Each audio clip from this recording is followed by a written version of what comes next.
Welfare বলছি সারা রাজ্যে সম্পত্তির খতিয়ান শেষে নবান্নর তরফে বলা হলো যে রাজ্য মেনে নিল এটা। সিদ্দিকুল্লাহ চৌধুরীর স্টেটমেন্ট শুনতে চাই, তোহা সিদ্দিকের স্টেটমেন্ট শুনতে চাই।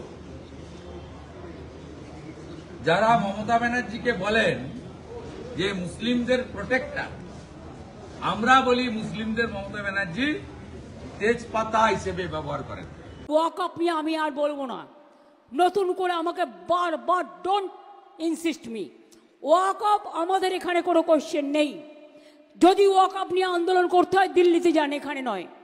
বাংলায় আপনাদের কোনো প্রবলেম নেই, বাংলায় আমি আছি, মনে রাখবেন। আমি হিন্দুর প্রপার্টিতেও নয়, মুসলিম প্রপার্টিতেও নয়, শিখ প্রপার্টিতেও নয়, খ্রিস্টান প্রপার্টিতেও নয়। আমি কখনো কারোর জমি অধিকার করি না। আর কোর্টে অলরেডি স্টে আছে, এটা সাব জুডিস কেস, আপনারা জানেন। আমরাও কোর্টে পার্টি হয়েছি। এইটা নিয়ে আর গুলোগুলি করবেন না, গুলোগুলি করবেন না। যদি করেন সবচেয়ে বড় শত্রু আমি হব। যদি আপনার কেউ অধিকার কেড়ে নেয়, অধিকার রক্ষা করার গ্যারেন্টি আমাদের, এটা মাথায় রাখবেন।